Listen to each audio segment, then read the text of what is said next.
been about 6 to 8 weeks since planting in this raised garden bed.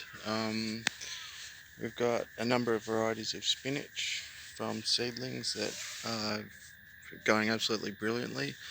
Um, we've got about 7, 8 black zucchinis, which are absolutely going brilliantly. I've just today staked them to train them to go vertical. There's loads of flowers, loads of zucchini.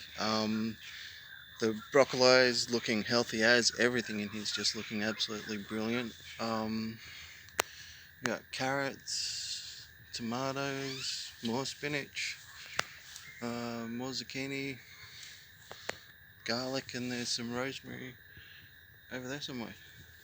So yeah, it's just going absolutely brilliantly.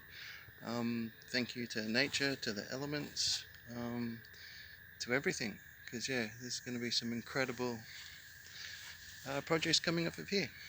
So thank you very much.